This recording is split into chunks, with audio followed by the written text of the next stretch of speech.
All right, we're back. It's another Carolina podcast. Quarantine episode number 7. Quarantine started to get a little bit long. I was kind of used to it. Felt like we had plateaued there for a little bit.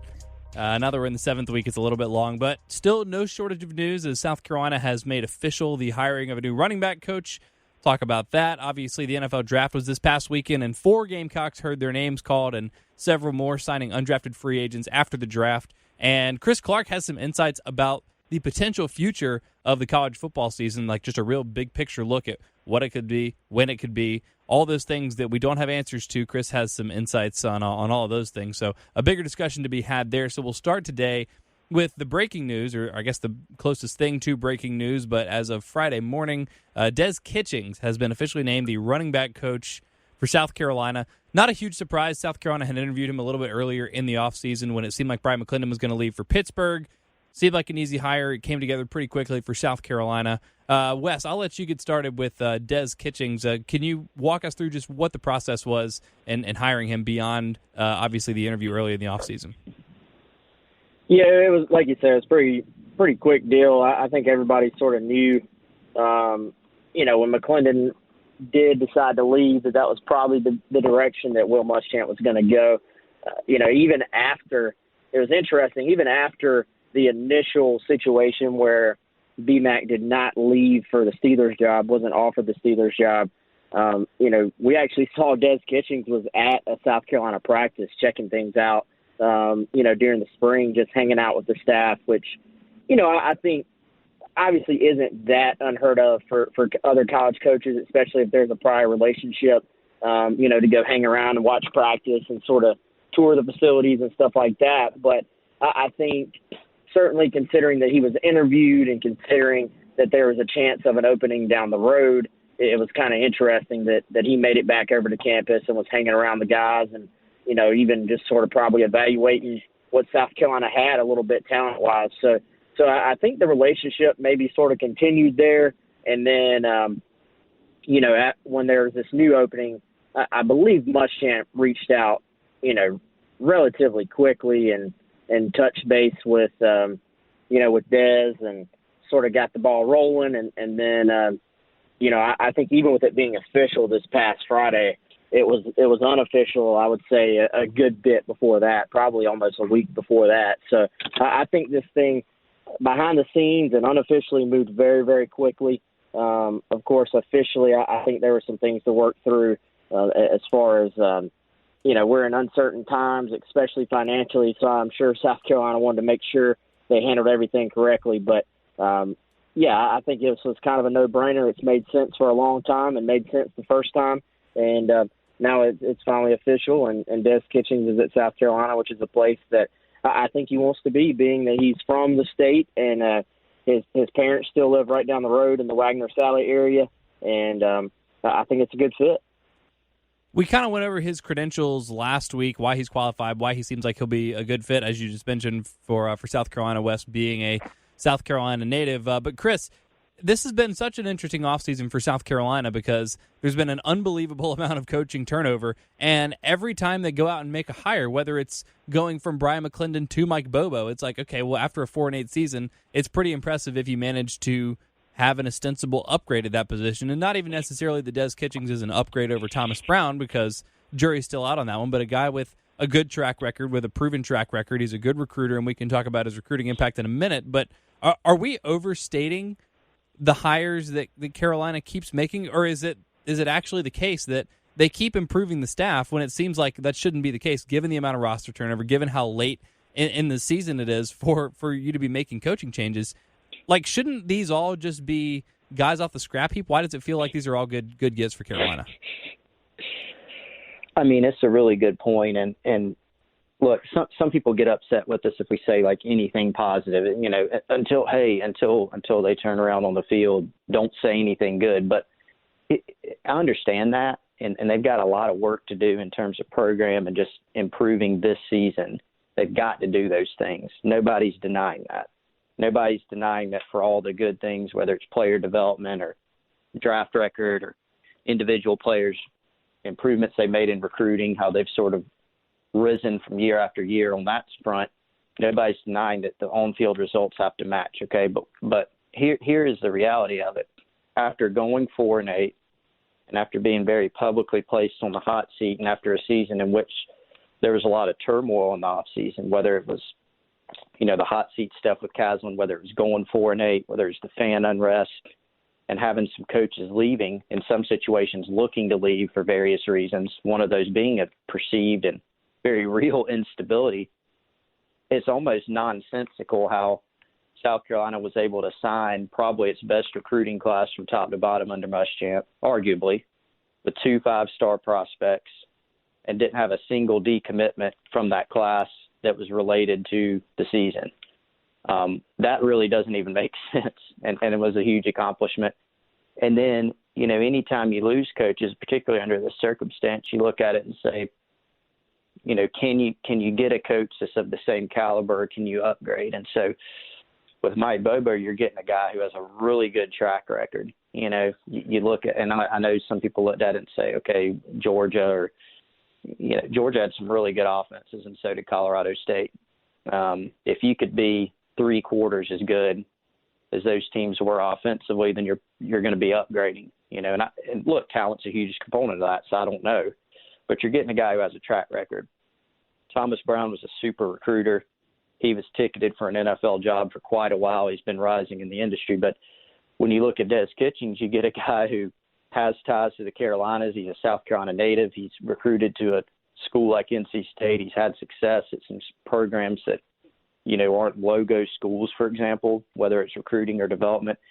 So that's a really good get. You get Rod Wilson, who's a former Gamecock, and he's a guy who just won a Super Bowl and has special teams experience and played linebacker in the NFL and at South Carolina. So when you look at all those things and you look at the recruiting class, I really think you came out under the circumstances about as well as you could from the offseason. And that's a huge thing. Now they have to take that and try to continue to improve on the field, to have a better season and see if they can build from there. But those things are certainly positive to have a chance, I would say, to turn it around in the short and the long term.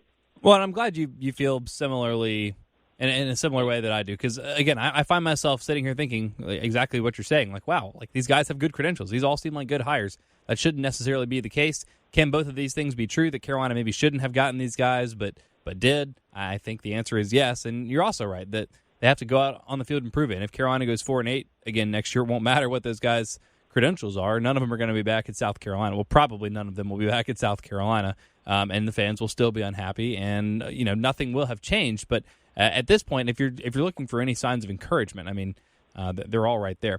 You mentioned the recruiting impact of Thomas Brown, and I don't know if Des Kitchings is as good a recruiter, a better recruiter, a worse recruiter. I don't follow that stuff as closely as y'all do. Y'all know the ins and outs of it a lot better. So Wes, and look, it might not even matter. As I mentioned, if Carolina goes 4-8 again, if they go 5-7, even if they go 6-6, there's a good chance that none of these coaches are even back. So Des Kitchings' recruiting prowess may not even end up mattering in South Carolina. But let's say they go 7-5 or 8-4 or 9-3 or do something crazy this season, and everyone keeps their job. Talk about Des Kitchings. Oh, I can't do talk about. Sorry, I hate talk about questions. What kind of recruiter is Des Kitchings relative to Thomas Brown? I think you look at Thomas Brown, and it's always going to be difficult to replace a guy like that at your running back position. This guy was, I think, largely considered one of your probably top 5 running back coaches in the country, and there was a reason that the Rams wanted him, and obviously that doesn't even include the recruiting part. But I think as far as you look at what Des Kitchings has done in his 8 years at NC State, you look at the fact that a large portion of that, he was the recruiting coordinator as well. And, you look at some of those teams that NC State was able to build where they just had NFL guy after NFL guy. Not only was Des Kitchings a primary recruiter on several of those guys, but he was the recruiting coordinator who helped put together, the plan to go get those guys. So I think what you're getting, maybe not quite the big name nationally that Thomas Brown had sort of quickly become, at least as far as running backs coaches go. But, I think as far as South Carolina and the fit and the ties, I think the big thing with Des Kitchings is that he is extremely well respected in the Carolinas. He has long-standing ties in the Carolinas, and he's going to have territories both in South Carolina and North Carolina for the Gamecocks, and I would imagine he'll have a big territory in Raleigh where he did a lot of work, when he was in NC State. So, I did a list on Gamecock Central the day that the hire got made official of some of the big names that he had landed. The fact that his running back room has consistently featured talented backs, which I think is another good sign of a strong recruiter, is you got to take care of your business. You got to take care of your own position group, and I think that's something that he's done throughout his career. So I think for all those reasons, this is a great hire for South Carolina. It's a great fit, and I think this is one of those things, and where you're going to see it start to pay off. It'll help long term for sure, but I think it can pay off actually in the short term as well, where you're going to see South Carolina maybe be able to make a run at a few guys, particularly in North Carolina, that maybe otherwise wasn't necessarily the case. So in your opinion, when you look at his running back room, like getting Zach Stacy, getting Nyheim Hines, guys that he coached at Vanderbilt and NC State respectively, those were considered good recruiting gets as opposed to him getting sort of a mid-level talent like a normal Vanderbilt or NC State guy and then just maximizing it? Yeah, well, Nyheim Hines was a four-star recruit with offers from all over. I don't remember if he's a low four-star or a mid four-star or where he was in the in the tiers, but Nyheim Hines, I remember watching his recruitment, and this guy was a big-time prospect that a lot of people wanted, and you look at his running back room, I would say it's been a combination.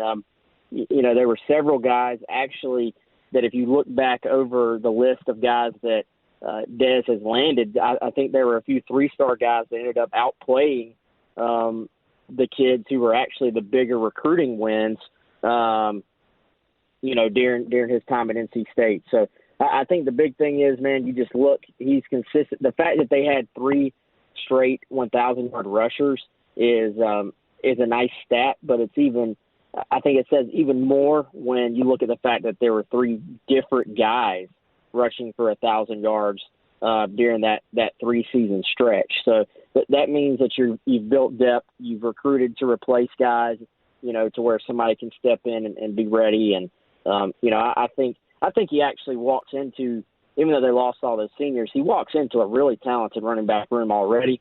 But you go ahead and you look at the class of 2021 and what's out there and what Carolina's in on, I think he's got a chance to continue to add to that in this class. Well, yeah, and I was about to say, even with all those guys, Chris, is it fair to say Marshawn Lloyd's the most talented guy he's ever coached or will have ever coached?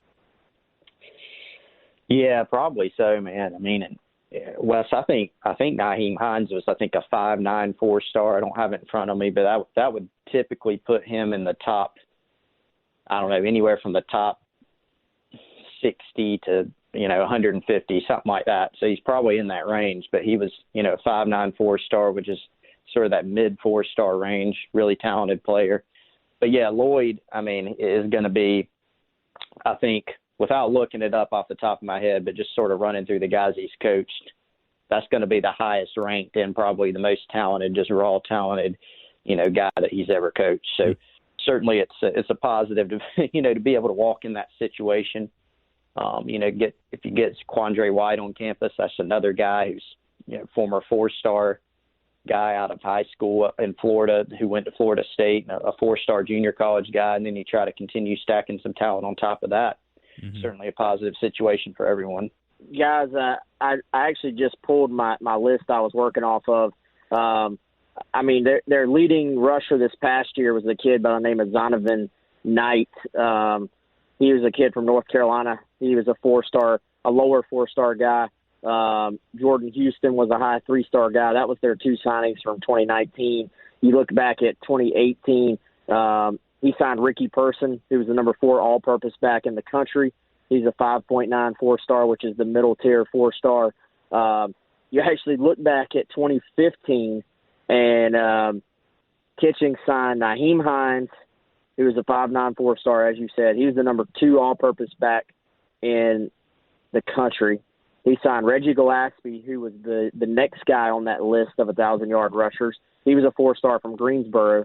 And he signed Chris, you remember this name, Johnny Frazier? Johnny Frazier. Johnny Frazier at the time was a stud recruit, and I don't really know what happened at NC State, but so basically in 2015, he signed 3 different 4-star running backs, and then to top it all off, signed Emmanuel McGirt, who was a 4-star offensive lineman from Durham that was in Kitchings territory. So his 2015 class is really probably the big example of what he's kind of capable of on the recruiting trail. And in 2014, Wes, I mean, you know, not a running back, but Kentavious Street, who was a high 4-star, a top 50 recruit who's in the NFL now, you know, was another guy that he signed out a huge offer list and was a big in-state win. So, you know, another significant get there for NC State.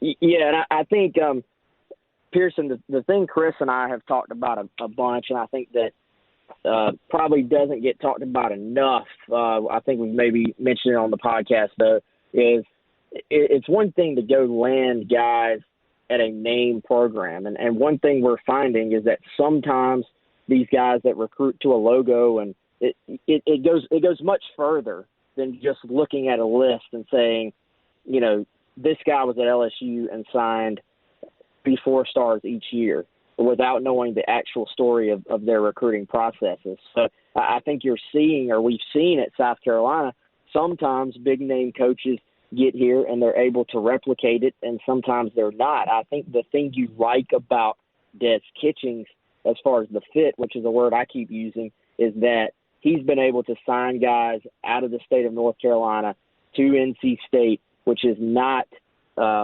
certainly not a logo school nationally, probably even in the Southeast, and even in their own state. You know, UNC, even though they're not like a football school, obviously, UNC is like the cooler logo as far as the one that the kids really want to get an offer from. So I think when you talk about a fit, you're talking about who can come to South Carolina and land players. And I think with Kitchings, what he's done at NC State and being able to land players and fight off some bigger name schools from coming into their state and getting it done, I think sort of gives the idea that this guy's probably going to be able to sign players at South Carolina.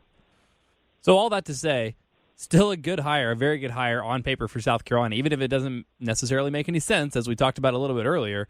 Like there's no other way to look at those credentials other than this is a good guy for South Carolina, especially given the context, especially given his recruiting relationships and things like that. And who knows, you know, if South Carolina is able to turn things around this year, sounds like he might be the kind of guy that could help Marshawn Lloyd be a part of the group of Gamecocks that heard their names called in the NFL draft just this past weekend. 4 of them, in fact, plus another 5 that have signed undrafted free agent deals. And a little bit surprising that Joseph Charlton was neither drafted and has also not yet signed an undrafted free agent deal as of last check. Wes, Chris, am I wrong on that? Has that changed in the last couple days, or is Joe Charlton still unsigned? I believe he's still unsigned as far as I've seen. Okay.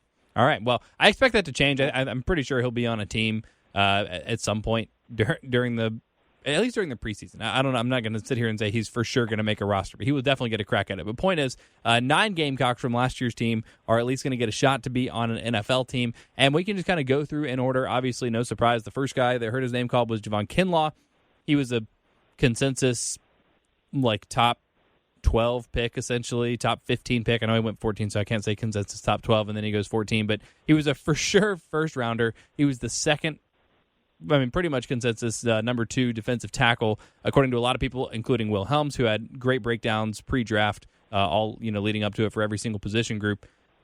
Goes to the 49ers, a fantastic situation for him, in my opinion. Obviously, they were just in the Super Bowl. I really like when good players are able to go to good teams and they don't have to just go and suck somewhere for several years. Chris, Javon Kinlaw to the Niners, is that maybe even the best possible fit for him of every team he could have gone to? Probably so. I mean, for a few reasons. I mean, number one, you look at this is a team that made the Super Bowl last year, and unless I'm mistaken, they didn't have some sort of mass exodus in the offseason, or anything of that nature.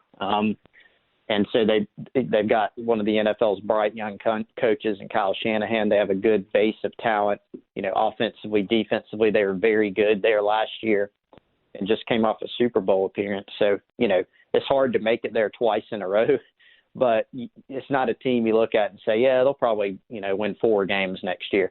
They look like they're built to last. And so you got that, but also you got the fact that Kinlaw can go in and play early there on a defensive line that's really good. They lost to Forrest Buckner in the offseason, so you can draft Kinlaw to come in and play. He'll actually be playing alongside or with Kentavious Street, who I mentioned earlier from NC State's actually on that roster as a defensive lineman too. And they got a good bit of talent there up front. And so, when you look at all those different things, ability to play with other good players at your position group, that's a check. The ability to play early, that's a check, which Kinlaw can do that almost anywhere because he's potentially that good. He's that talented. And that's a check box. And then as well, the opportunity to go to a well-coached, good team, good organization. It looks like that's another check box. So really good deal for Javon in terms of where he went. Wes, I'll start you with this, and then I'm sure we'll go back and forth because this is going to be controversial, and I feel like one or both of you have already pushed back on me when I have said this in the past. And I'm not saying he's better, not saying he's a better college player, not saying he's going to be a better NFL player, but in terms of upside, in terms of potential, based on the defense that he is now a part of, based on the position that he plays, and the fact that he's an absolute freak of nature, is it possible that Javon Kinlaw ends up being the best Gamecock ever to play in the NFL? Oh my goodness! Is it possible? I mean, yeah. Is it probable? I would say. See, now you're making me go negative. I would say probably not. You don't have to be negative. You can rebut that by saying, but look how many great Gamecocks there have been in the NFL if you want to take that angle. But I'm enamored with his upside, and that he is going to San Francisco, which is, as Chris mentioned, somewhere where he can go. And, look, Javon Kinlaw was getting double and triple teamed all the time in college and still was able to be incredible. And his 2 best games maybe of his entire career were the Georgia and Alabama games this past year. And of the 10 offensive linemen that he saw in the Georgia and Alabama games, how many of them are going to be starting NFL offensive linemen? 8? 7? 9? All 10? Getting double and triple teamed. He's not going to face that in San Francisco. He's going to have a lot of one-on-ones. He's already on a good team with great pieces all over that defense. And the defensive tackle is maybe the single most valuable position defensively in the NFL right now just because of how the game is played. That dude has and look, everyone says, Jadeveon Clowney, but my counterpoint to that is Jadeveon Clowney, who played defensive end his entire life, immediately went to a team that plays 3-4, had to play outside linebacker, and yeah, he put his hand in the dirt a lot, but was still a 3-4 outside linebacker. He's rushing the passer either way, but he wasn't where he was most comfortable, and you saw what happened when he went to Seattle for, just a year last year, and I don't want to say transformed, but seemed to be rejuvenated playing in a more traditional defense. So I feel like landing spot is huge, not to mention Clowney had some injuries and things like that in the early part of his career that limited the amount of games that he could play, but I really feel like this is the perfect scenario for Kinlaw, and I'm obsessed with his upside. I think it is just about infinite. Yeah, I give you all those points. I just think, if you're right, that's going to be a good call on your part because, the chances of him being the best South Carolina, and I'm trying to think of who would even be in that conversation. Let's just go right now. Currently, a former Gamecock is the defensive player of the year. So, and was an all-pro and, was an absolute, has sort of been that guy that's gone from being a good player, great player, whatever, to being like a known just phenom and, somebody that everybody knows who he is. So is Javon going to be able to hit that threshold? I don't know, man. That's a tough hill to climb. And I think the scary part about Javon, though, to your point, is that we don't know how good this guy could be. Now, potential is also a dangerous word because that means you're not there yet. That means, he's going to have to go out and get to that point. But yeah, it'll be fun. Now, I can't disagree at all with what you're saying about that fit and where you land. To me, that's probably more important than the overall talent, in my opinion, is just getting to a place where, for one, this is an organization that actually wants to win right now, which you would think all of them want to win, but they obviously don't. And depending on the window of time, you're either in a rebuild mode or a win now mode. And the 49ers are one of the handful of teams that's believes they're firmly in their win right now window.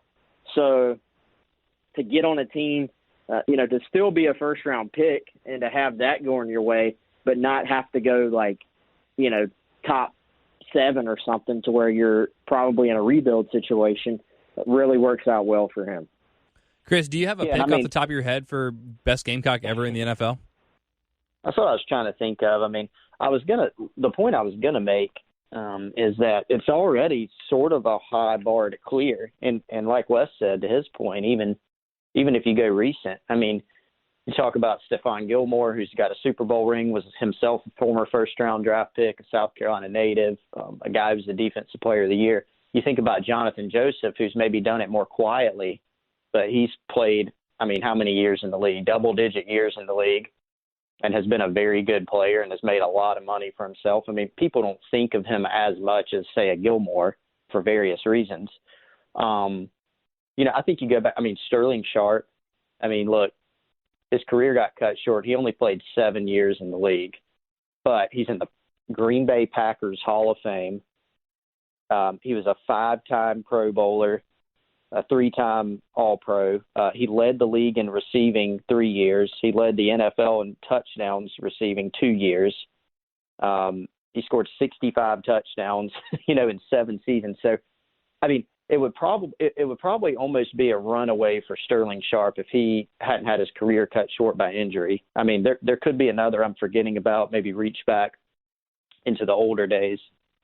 But, man, Sterling, he might be one that you really got to consider. Now, Javon, his upside, is going to be there. And I don't know if he'll ever, even though defensive tackle is a very important position, and there are certain defensive tackles that become sort of transcendent. I don't know, think of like Warren Sapp, for instance, how he was when he played, and you think about some of the greatest tackles of all time, you still, you'd always go to him, and there are several others. But I think sometimes if you're talking about a quarterback, for example, or you're talking about a receiver or running back, those are a little bit more easy maybe to say, okay, well, this guy put up this stat, and he's maybe more of a well-known, or he's the greatest, Yeah, I think maybe there could be some inherent bias in that, but Sterling would probably be a pretty decent pick. I don't know if he's the guy. We'd need to go do some research, but just on the eye test and what he did, he may be one that you got to sort of circle. And kind of like, I don't want to say like small sample size because he played, 8 years in the league, 7 years, 9 years, something like that. But just in terms of the counting stats, not necessarily going to be there, but it's going to be like the peak versus longevity argument. And you have Jonathan Abraham on one side of it and Sterling Sharp on the other. I just think, again, I kind of go back to the way football's played right now and how valuable interior pass rush is. Like, you talk to people around the NFL, and it's maybe not consensus, but if you say Aaron Donald is the best player in the NFL at any position and has been for the last 3 years, you're going to get a lot of people that agree with you, and the people that push back, they're probably not going to think you're crazy for saying that. And do I expect Javon Kinlaw to become Aaron Donald? No. But does he have that upside? Does he have that ability? Just naturally, the freak athleticism, the speed, the power, everything? Yeah. And that's, I don't know. I'm driving the hype train right now, but I am just so excited to watch him play at the next level. I'm as excited to watch Javon Kinlaw in the NFL as any Gamecock that I can remember recently. Guys, listen to this. Sterling Sharp, career history, 1988 to 1994. But in that time span, 5 Pro Bowls, 3-time first-team All-Pro, 3-time NFL reception leader, 2-time NFL receiving touchdowns leader, and 1-time NFL receiving yards leader, and he's in the Packers Hall of Fame. And he was Brett Favre's favorite receiver, right? I would assume. He was one of. Yeah, Favre has said that 3 of the best receivers he's ever played with are from South Carolina, and he's listed Robert Brooks, Sidney Rice, and Sterling Sharp. He's mentioned that before. Yeah, I actually looked up Robert Brooks' numbers because I remember as a kid thinking he was an absolute stud, which he was, but his numbers just don't come close to what Sharp was able to do, even in that shortened time frame. I mean, to be 3-time first-team All-Pro and to lead the league in receptions 3 times is freaking insane. Yeah, that's pretty good. Well, anyway, I think Javon Kinlaw is going to be good. How about that? That works. All right, cool. So that was the first Gamecock who heard his name called. And the next Gamecock that had his name called, Brian Edwards, who would have been called a little bit earlier had it not been maybe the best wide receiver class or the deepest wide receiver class ever in the history of the NFL, but still found himself having his name called in the 3rd round, going to one of the more exciting teams, maybe. I mean, moving cities, and just based on the draft that they had, adding a lot of weapons there, obviously taking Henry Ruggs with their first-round pick, did the Las Vegas Raiders, and Brian Edwards going to join them. Another really good landing spot for a Gamecock, I think, Wes. Yeah, I'm not quite as sold on the Raiders as an organization as I maybe am, the 49ers, all things considered. But yeah, I think, you look at what Gruden's trying to do there, obviously, they're trying to stockpile wide receivers and beef up that offense. And he comes in, with 2 other wide receivers who are really good. And I think it's kind of a situation where Brian goes in and he's not going to be asked to step right in and be a number 1 receiver or have a lot of the weight on his shoulders like he obviously did for South Carolina this past year. And, as long as they can protect the quarterback and give him the ball, I mean, I think he's going to go make plays. This is a kid that, we've seen him, I think, grow up on the field and play a little bit more consistent. He's always been able to make the highlight reel catches. I think the thing with him is just always going to be about to, not lose his focus and show consistent hands and go make some plays. But, I think this is a guy, as you said, if not for the depth of this draft, and, I think some of the injury history stuff, considering that doctors weren't allowed to actually meet and see him. He obviously had another injury while he was training for the draft combine stuff and wasn't able to run around at the combine. Then the pro days get canceled. So I think he's probably on that list of guys that were affected by, the coronavirus. But at the end of the day, I think at least he goes in the 3rd round. There was some talk leading into the draft. Everything I was reading said there was a chance he dropped all the way to the 4th round. So I was glad to see him go ahead and go off the board in the 3rd. And Chris, there was never any doubt from basically the first day he set foot on campus. You always knew that he at least could be an NFL receiver. It was just a matter of him, putting it all together, which he did, and you give him a lot of credit for that. Very consistent, caught a ball in every game in his career leader in basically everything except for touchdowns at South Carolina. And he always looked the part from day one. So not a surprise, but it's I don't know. It's just nice to see because after 3 years, I remember saying to my roommates, it's like, wow, Brian Edwards is going to have all the receiving records at South Carolina, and it's probably going to end up feeling like a slightly underwhelming career for a record holder. And then he really showed out his senior year, showed a lot of explosiveness, some spectacular catches along the way, of course. And even though the season as a whole was disappointing for South Carolina, a fitting in, an appropriate in, and kind of, I think, what we always wanted to see from a guy that always felt like an NFL receiver to me. Yeah, for sure. I mean, I think I agree with Wes that it was good that he did get scooped up in the 3rd round. I mean, I heard on the night of the 1st round of the draft, I got a text from somebody sort of tied into the scouting community that said, hey, look, he's probably going between 50 and 90. So 50 would have put him, mid-2nd round, and then 90, I think he ended up going 81 if I'm not mistaken. So that range was pretty much dead on. And I think when you get there were a lot of receivers that came on the board. I mean, you mentioned how deep the draft class was, Pearson, and without that deep of a class, he probably does go 2nd round. And, he had a few nagging injuries at Carolina. He also had the fact that it was a stacked receiver class. He also had the off-season injury when he was training, and things came back positive on that front, which is great for Brian. then he had a big body of work and a great, from a character standpoint, is phenomenal. And so no questions about that type of stuff in terms of his competitiveness and the type of kid that he is. We saw that every single year of his 4 years at South Carolina from start to finish. So he had all that going for him. He was just faced with a deep draft class. So I think this is still a really good spot for him, all things considered. I think Edwards, even though he was pick 81, I went and counted. I think he had 14 or 15 receivers went before him. Wow. So that shows you how deep it was. And so, yeah, like I said, I think it's a nice slot for him. I think the highest he would have gone was sometime probably mid-second round. But, again, it's understandable when you have that many really good receivers on the board, some of which put up huge testing numbers. You know, you think of the kid from Baylor who is a big kid who could really run.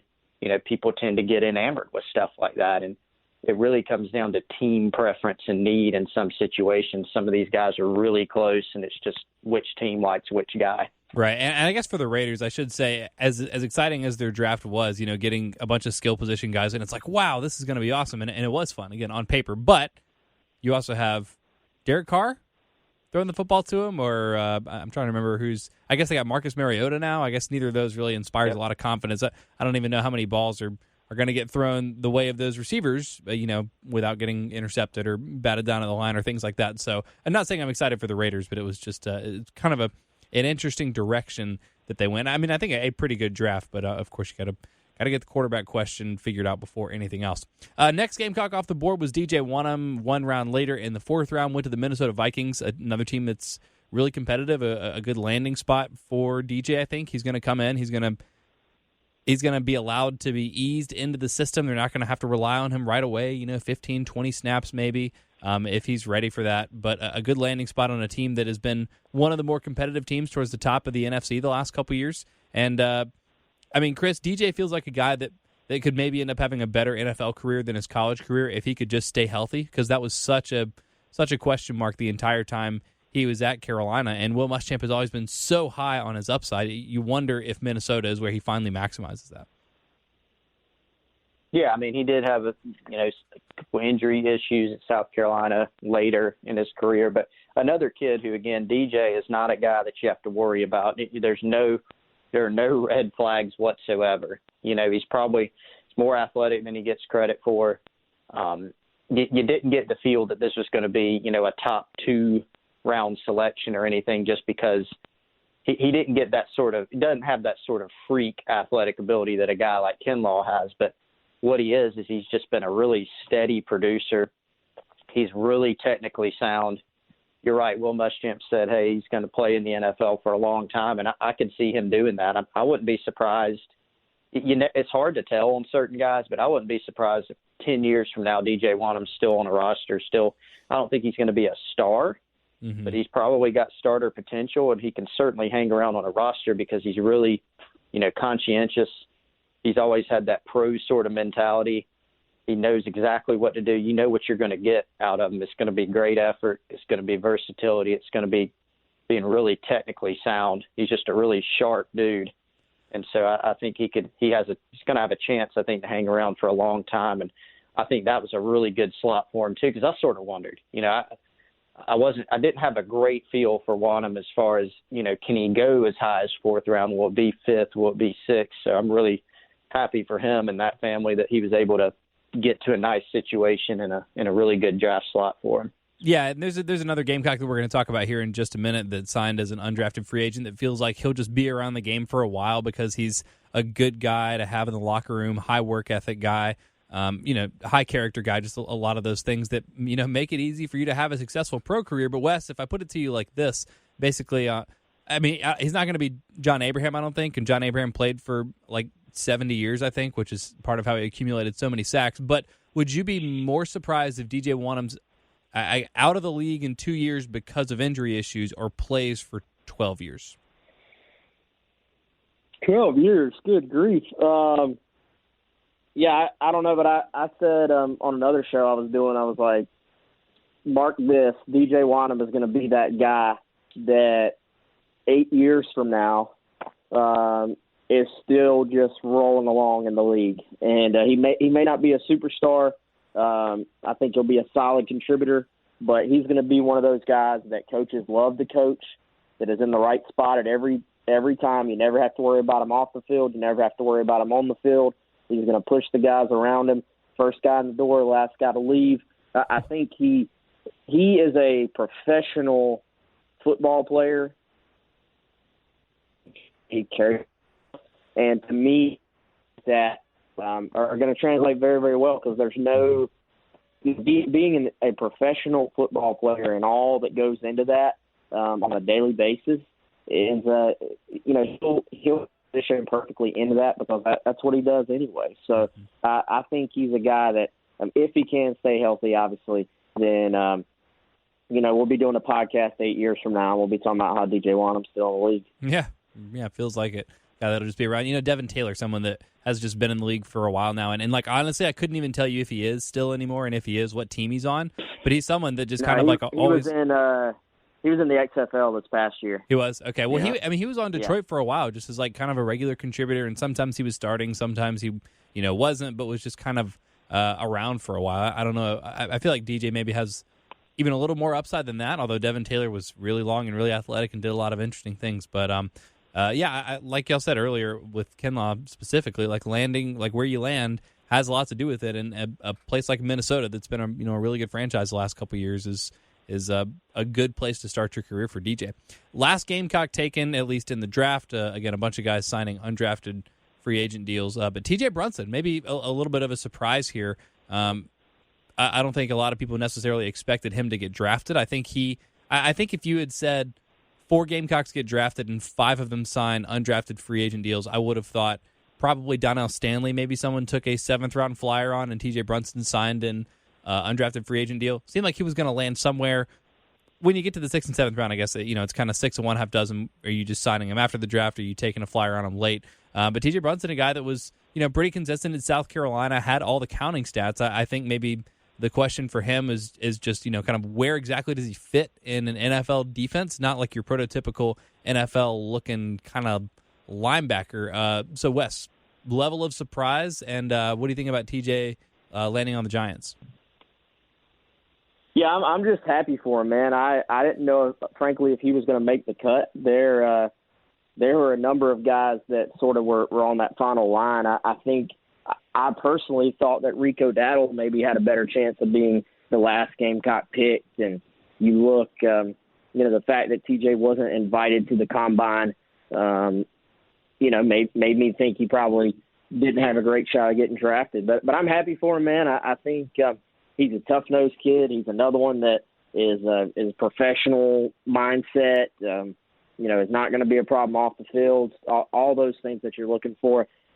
And to me, if you're going to make a team and sort of stay on a team, and you're a late-round pick, you got to go bust your tail on special teams and show that you can help there. I think that's something TJ can certainly do. I think the big question for him would just be how will they use him within the scheme. How I don't know obviously much of anything about their defensive scheme, but I think if you put TJ in the box and let him stop the run and do those things, then he's going to be really good at it. I think what we saw was his biggest question mark will be, can he get out if you're going to be playing? Obviously, it's a spread league now, so are you going to be asking him to get out and have to cover guys and play some man-to-man coverage on running backs and stuff like that? That was never really his strong suit. So I think for TJ, it's just going to be about how they plan to use him and can he find sort of a niche where he can use his positive skill set to his advantage and maybe mask the deficiencies. And Chris, you can go 2 ways on this. You can say, well, he landed at the Giants. That's a terrible organization right now, so not a great place to land if you want to develop a winning mentality. But you can also say, hey, if the Giants took a flyer on him, maybe he's going to have a chance to contribute right away, and that can help the early development of his career. Which way do you go with that? Yeah, I mean, when you talk about a 7th-round pick, Pearson, it's almost, and not to put any type of negative slant on it, but it's difficult, because there's not a ton of difference between 7th-round picks or undrafted free agents. I mean, there's a guy taken, I can't recall who it was, but he had a lot of teams. He was undrafted, after the weekend, and he ended up getting a better contract in terms of the money than you see for guys slotted in the 7th round, maybe even the 6th. I can't recall exactly, but you talk about with undrafted situations, sometimes you have some different guys vying for you, and you're able to almost take your pick and negotiate a little bit. And so, 7th rounder is a little bit tougher when you're talking about those things. But, TJ's another guy that, Muschamp's always raved about him. We're glad he's our Mike linebacker, and we're glad we have him. And certainly he did some good things. He is going to be, he's probably not going to be, and Wes hit on this, may not be a 3-down linebacker in the league, but can he help you on special teams? Can he go give you some snaps at linebacker? He could, from an athletic skill set standpoint, he can probably do that. When you're talking about a later round draft pick, teams aren't as invested financially as they are in a 1st or 2nd rounder, whatever it may be. So it is tougher to hang around, but he'll have a chance. And I thought it was really neat for him that he was able to hear his name called despite, not being able to have a pro day, not being able to be invited to the combine, being snubbed from that. That was a good deal for him. All right, we're going to go lightning round on the undrafted free agents. So I'll just let each of you talk about. Well, we'll just alternate. I'll start with you, Wes, and let's start with Donnell Stanley. I mentioned him. What are your takes on Donnell Stanley as a pro, and were you surprised that he didn't get drafted? I wasn't surprised, but I figured he'd be picked up pretty quickly, which he obviously was. I think. Man, it's just hard to say with these guys, not being really an NFL expert or anything like that. But, we'll see. I think Donnell, they'll get another kid that handles himself the right way. I think that's a common trend among all these guys that are Carolina draft picks. And, we'll see. I don't know anything about the Dolphins line. I do know one of my buddies that is a big Dolphins fan and is tied in and follows everything they do, thinks that he's got a chance to make that team, but, we'll certainly see. Let's stay in Florida, Chris, and talk about Tavian Feaster signing with the Jags. I was surprised that Tavian didn't get more traction going into the draft. He didn't have a huge statistical body of work because last year he had his own injury towards the last of the year. He split carries with Rico Dowdle, but he had a huge game against Florida. He played at Clemson. Again, he was behind some guys for most of his career, but he certainly showed some flashes. He still has track speed, and he's a bigger back and a tougher runner than he gets credit for. So, honestly, I was a little bit surprised, I'll be honest, that going into the draft that Rico Dowdle's stock seemed a little bit higher in terms of getting a combine invite, in terms of saying, I wasn't surprised that people said that Dowdle could get drafted because based on talent, he could. I thought there were too many injury concerns for teams to invest a draft pick in him. But when you just look comparatively at the two, I thought that Feaster may have had just as good of a chance to get drafted as Dowdle because of that upside and the speed and all those things. But I'm not surprised at all that he got picked up. I think he'll have a chance to be able to stick because he does have speed. He can probably help you on special teams. That's something, when you think of NFL roster spots, when you're a 6th, 7th round pick, an undrafted free agent, a guy that's scrapping to make a roster, a huge question is going to be, can you play special teams? Because if you can, that's going to help you have a chance to hang around. And so for a guy like Brunson, Feaster, any of these guys that are position players and aren't, kickers, punters, or quarterbacks, your ability to go out there and gun and play on special teams and block guys or cover kicks, that's going to be a significant part for you. Wes, his running mate Rico Dowdle signed an undrafted free agent contract with the Dallas Cowboys. Interesting spot for Rico. Yeah, it is. And I think, with a lot of these guys, it's just about, can they stay healthy at the next level? I think Rico has, I remember when South Carolina signed Rico, and he was a running back in high school, put up huge numbers. And even as a freshman, just coming in, rushing for, I think, 700 yards or something, just without going through most of preseason camp and all that, I said, man, this guy is going to be a really, really good running back for South Carolina. And because of injuries and some other things, it just never quite clicked in. But, does he have the potential to be one of those guys that maybe ends up having a more complete professional career than he did a college career? I think I'm not predicting it, but I do think it's possible. Another senior, Kobe Smith. I was really excited. I didn't really see him on the radar. I was honestly, I don't want to say, again, it sounds bad when I say surprised to hear that he signed an undrafted free agent deal, but he was just not someone that I heard any buzz about coming out of South Carolina. But Kobe Smith, a guy that just kind of did all the dirty work, just did everything right, and Will Muschamp has spoken very highly of him as another guy that I guess kind of like DJ Wanham. He's just, you don't have to worry about him. He's in the right place. He does all the right things. Played a little tackle for South Carolina, played outside when they needed him to, but he has signed an undrafted free agent deal with the Titans, Chris. Yeah, Kobe was a steady performer. This is someone who's really been a pretty important player for South Carolina, because when you look back at that first year of Will Muschamp, we talk a lot about how they were playing guys on the line that maybe weren't ready.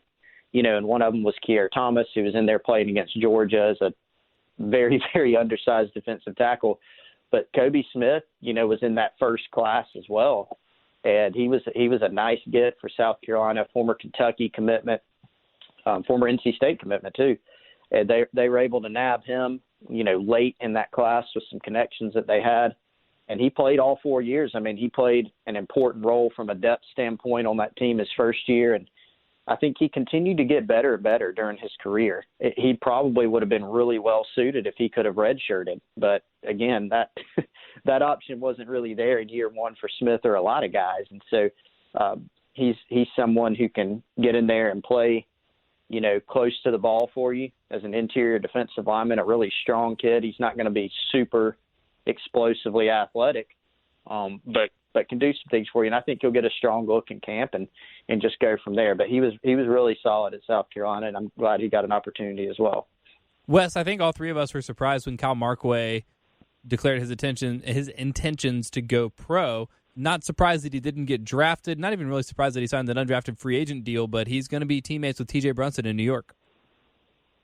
Yeah, and I think with Markway, the sense I got was that, this is someone who's dealt with a lot of injuries in his career, someone that, yes, he had a 6th year of eligibility, but there comes a point where, you just say, look, if I am going to ever have a shot to be an NFL player, I'm ready to sort of take that shot and just see what happens. And I think he, had a pretty solid year as far as being able to stay healthy and being able to finish out his career and sort of go out on his own terms. And now, I mean, can he make the team? Can he make an impact? I don't know, but I think he was just at that point where sometimes it's just time to move on.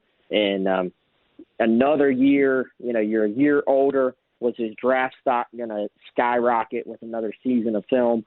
Probably not.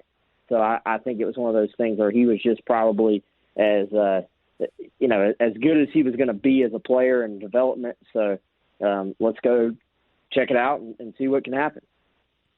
Chris, I expect Joseph Charlton to sign somewhere at some point because he was one of the best punters in the country, maybe the best punter in the country. He will probably end up being on a team. Any other Gamecocks that are on your radar that you think might get a shot with an NFL team before the season officially gets underway?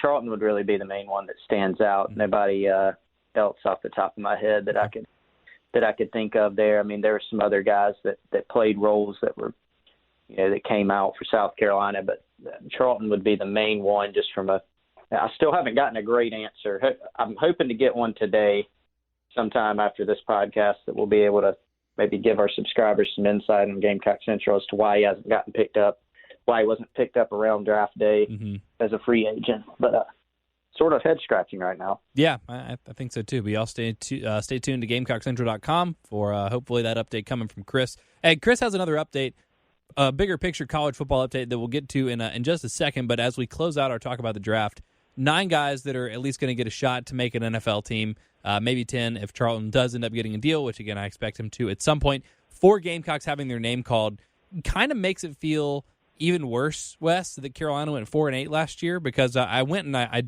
did not the research exactly, because it wasn't strenuous enough for me to call it research, but I looked at all the Power 5 teams that were 4-8 or worse, and South Carolina was the only team that had 4 guys drafted. Everybody else was 3, 2, 1, or 0. Makes it sting a little bit, the 4 and 8, a little more.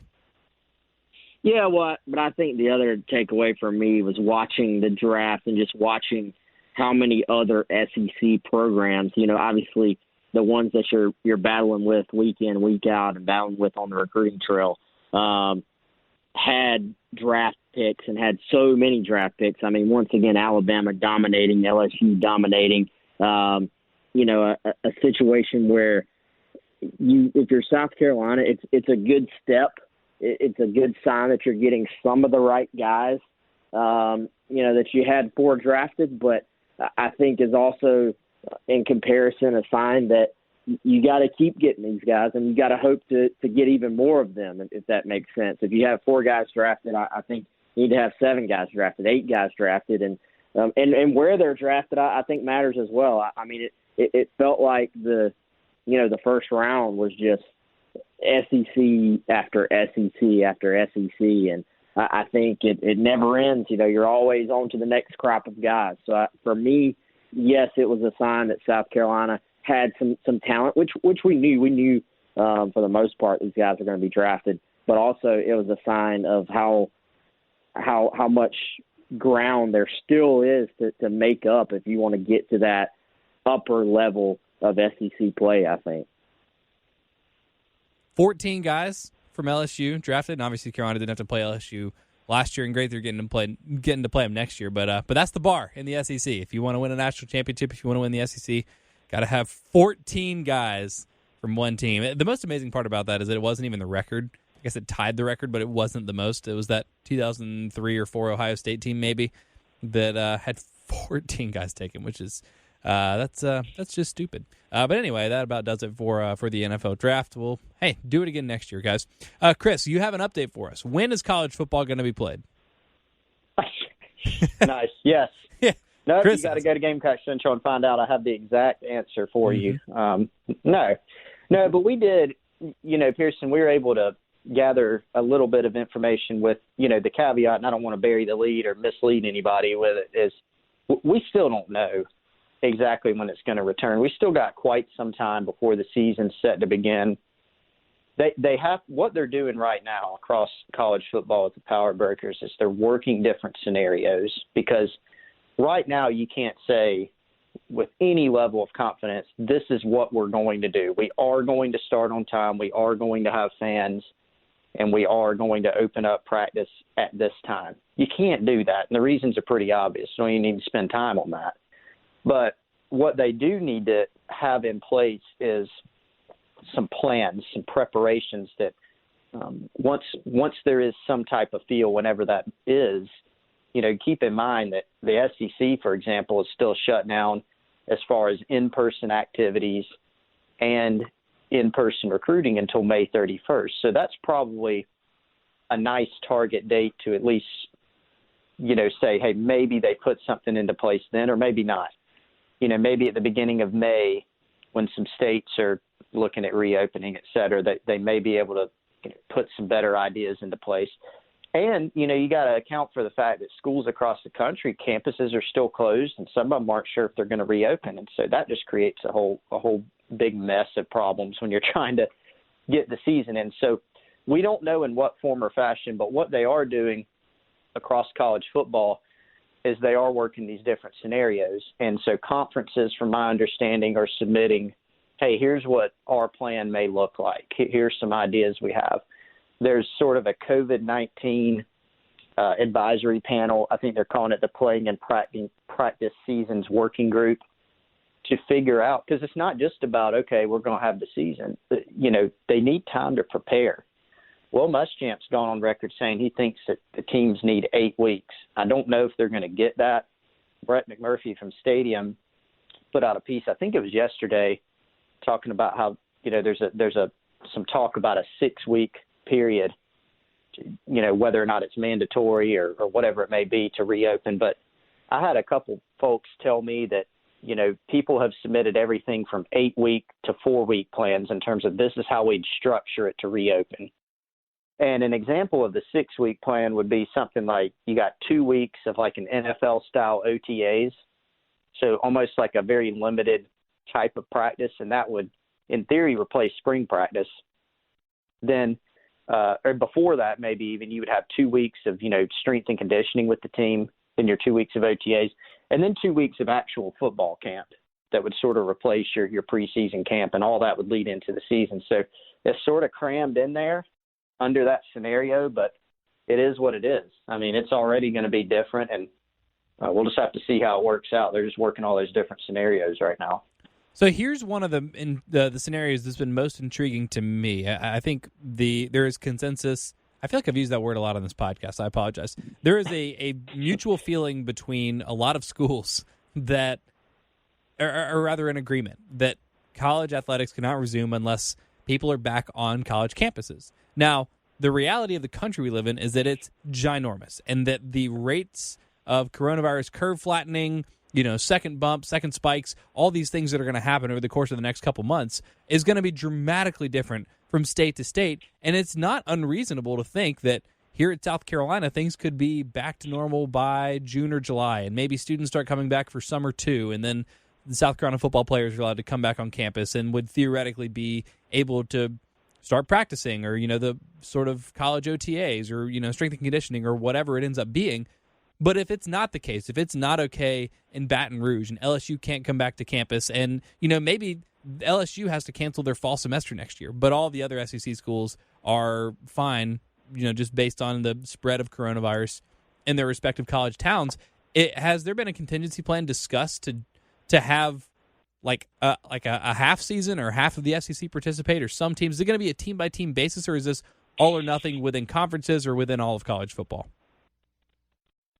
Yeah, I mean, that's a great question. So I don't know the answer to that based on what I've heard. I mentioned Brett McMurphy earlier, and he actually put out another separate piece. I think it was yesterday, maybe even today, that he talked to a bunch of ADs about it, and basically posed that same question you're asking, Pearson. And the athletic director said, that's the $1 billion question, and basically the question is, what does a conference do, if all of its member schools aren't actually returning, their entire student body to campus in the fall? And the responses were predictably, different from everywhere. They're trying to figure out where each school is, where their heads are at, so to speak. And, one of the ADs in the group of five told Brett McMurphy that he said, we can't afford for a few boats to sink the fleet. They're trying to figure out, how can we, the ones that can get back, trying to get them to come back, and I don't know what it would look like. I mean, if, let's say you got a conference and 8 of the school, is everybody going to be in lockstep eventually? I don't know, but let's say they're not, and 7 schools in a conference, they have returning students and 7 are not. There might be a push of, hey, we got to play on. And so then you figure it out from there. I mean, do you only allow football players back? I have no idea. So, in terms of, and that's a different question from just shortening the schedule. I mean, there's all sorts of scenarios. There's still, talk percolating about, starting on time, starting later. The worst case scenario in terms of date would be starting next year. I don't know if that seems likely. That's like a last resort type of thing. I think there's a big push to try to start on time. Whether or not that's feasible, again, we don't know. But I think the question you pose is a very valid one. It's just right now people are that's another component of many components that people are trying to deal with. And the short answer is we just don't know. I think people are just trying to consolidate and gather information on how can we attack this problem. If college football does just start later, it was, somebody from the SEC, and I can't remember who now, said that there are scenarios that have been discussed where they could start the season as late as October 1. Does it seem more likely that a season starting later in the fall would just run more into the start of 2021, or would be a shortened season? Well, let me give my stock answer for anything related to this. It depends. You could do either. One thing that's been on the table is, depending on how late you have to start, maybe in that situation, what the problem you've got to back up is if you go too far in the next year, you could, in theory, start affecting spring practice and the off season. The NCAA and college coaches may say, we need time for our players to recover, or let's look at academics, let's look at the off season, because heck, South Carolina started spring ball in late February this year, so you got to consider that. So if the season, in theory, got pushed back to some certain date that's out in the ether that we don't really know, you could be looking at a deal where you're shortening the conference season, or shortening the entire season. Maybe you play conference only. Maybe you play, 10 total games. Maybe you play your conference and a couple other games. There's just a lot of moving parts to it. So pushing it into next year is an option. Whether or not they'd shorten the season, I think it just depends. I think the thinking behind doing all this is to try to have a lot of different plans to unleash, whenever the appropriate time comes. And they may have to adjust, and that's why you're seeing so many different ones right now, so many different, iterations. I haven't had anyone tell me, for sure when it's going to start. It depends on who you talk to. Mm-hmm. I've talked to some people in college football that are very convinced that the season's going to start on time. I've talked to others who aren't sure, and they've said it could start on time with or without fans. It could be later with or without fans, or it could be next spring. And that nobody wants to do next spring for a ton of reasons, but if it's the choice between that and no football, what do you think is going to happen? But I think there's a big push to do it sometime this year, and I do think that's feasible. But that's why they're working so hard to try to figure out how could we do it. Wes, just as someone that's a fan of college football, and obviously, we all do this for work, so a little bit of a different relationship with it, would you rather see a season that starts later and that runs into early 2021, interferes with NFL and a bunch of other things, and then, like Chris is pointing out, maybe even messes up the calendar for 2022, or just going forward? Or would you rather see sort of an experimental 2020 season where it's a shortened schedule and maybe you're just playing conference opponents? Honestly, at this point, either one works for me. I'm fine with either, just because I'll take anything. But I'd actually probably rather have the one that extends out and just let's play the full thing. If that's an option that you're giving me, you have to cut out some spring practice or something. You have to make some other adjustments. Then you'll make do, I think. But I'd love if it meant that there could be a full season. It meant that we could have a full, playoff like normal, and everybody plays their rivals like normal and all that stuff. Then I'd be all for that. Chris, is there any part of you, because I want to see, we don't have this opportunity, and let's make the most of a bad thing. I want to see what it looks like for teams just to play their conference schedules. Am I wrong? Am I weird? Am I evil for wishing that in the world, or are you at least intrigued by the possibility of a shortened schedule leading to just conference only schedules?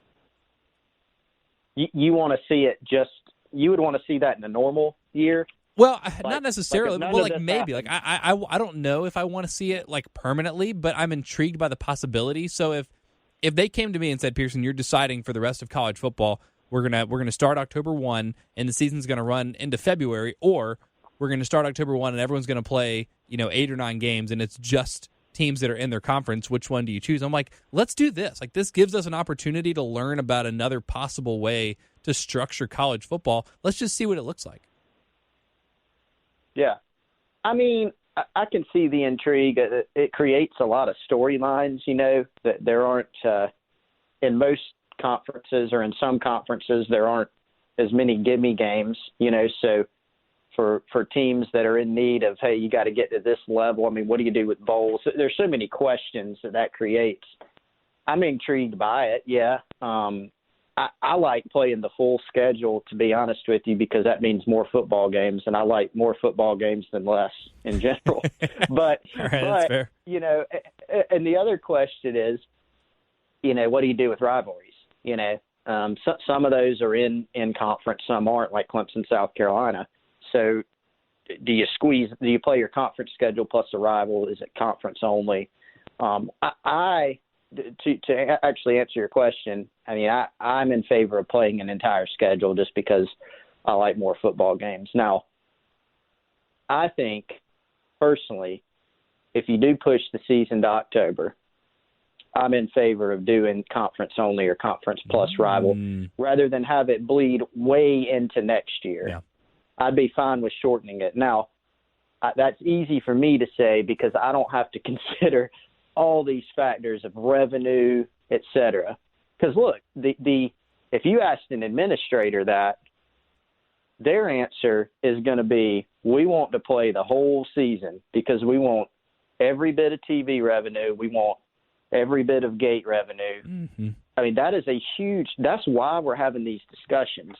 You know, if it was only about health and safety and nothing else, and you didn't have to balance millions and millions of dollars, you know, the push on these things may not be as much, but you're talking about a situation that, I mean, it's not hyperbole or being dramatic. Could be absolutely if there's no college football this season, it absolutely cripples a lot of athletic departments, including really big ones.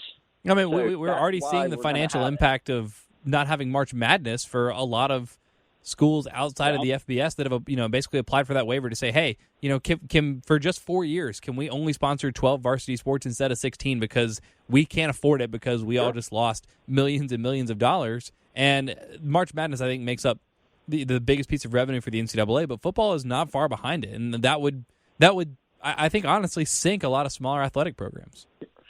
Sure, and I mean, you look at South Carolina is way better positioned than you might be able to say the majority of the teams in the country. Well, number one, South Carolina operates in the black from an athletic department standpoint. That's not something a lot of people do. It's hard. And secondly, they get a huge amount of money from the SEC in terms of their revenue distribution. It was almost $46 million back in January for last year's distribution. And most of that is television money.